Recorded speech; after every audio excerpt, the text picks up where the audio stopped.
Good afternoon, Jets Nation. Welcome to the Jude Jets Show, and it's the bye week. And I'm actually kind of sad to say that because the Jets don't play football this week. I mean, we're good this season. I haven't said that in so long.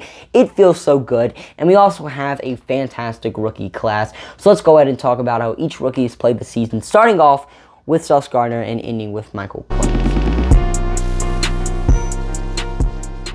So as I said in the intro, we're starting off with Sauce Gardner, and this dude has just been an absolute stud for the New York Jets this season. He currently has the most pass deflections in the NFL with 13. He's Pro Football Focus's second highest graded cornerback, and he also has 2 interceptions.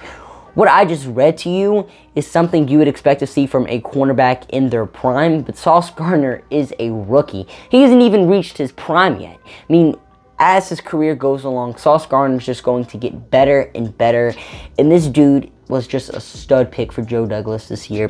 He's most likely going to win Defensive Rookie of the Year, and the effect he's had in the passing defense has just been absolutely insane. So great pick to start things off. Then with our next pick, we selected Garrett Wilson, who through 9 games this season has 42 catches for 521 yards and 2 touchdowns. Some of the catches and plays Wilson has made this season have been absolutely insane and make you wonder if this dude is actually human, but he just looks and feels like a wide receiver #1 whenever you're watching him play. It also looks like his connection with Zach Wilson is finally starting to get strong. So if they can maintain a pretty strong connection, and if he can keep on getting better and better, Garrett Wilson's going to be a fantastic wide receiver for the New York Jets. I mean, he already is a fantastic one, but definitely has that top 10 potential. And I mean, Garrett Wilson, I mean, he's him. Then with our next pick, we selected Jermaine Johnson, who did miss 4 games this season, but in the 5 he's played, he's recorded 2.5 sacks, 3 tackles for loss, and has also done a pretty nice job stopping the run. Now, Jermaine Johnson's 2.5 sacks is tied for the 3rd most on the New York Jets, so the fact that he has the 3rd most sacks despite missing 4 games is impressive. And once this dude's snap count starts to get higher, and once he finally, develops, Jermaine Johnson is going to be a good edge rusher for the Jets. Then with our next pick, we selected Breece Hall, who was going to be the Offensive Rookie of the Year if he did not tear his ACL. I mean, everybody was talking about Breece Hall, not just Jets fans, the entire NFL. This dude was a stud in fantasy football. I mean, 463 yards, 4 touchdowns, 19 receptions for 218 yards, 1 touchdown, and 681 scrimmage yards with 5 scrimmage touchdowns as a rookie is absolutely insane.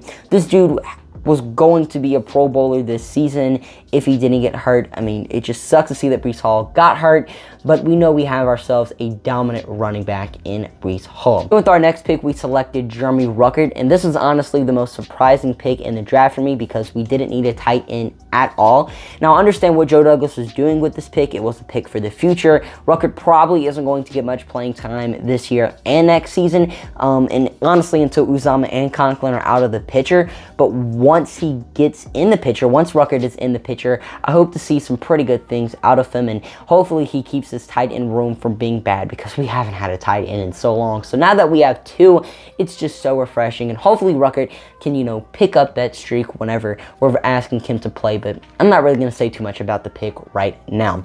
Then with our next pick, we selected Max Mitchell, who was honestly playing pretty solid football until he got hurt. He's expected to come back off of IR next week, so I guess we'll see what the New York Jets decide to do with him. But I definitely feel like Max Mitchell can be a really good swing tackle for the New York Jets in the future, and honestly even a starting tackle for us. I mean, this was a guy that we didn't expect to see any playing time from this season. I mean, honestly thought he was going to be inactive for every single game this year.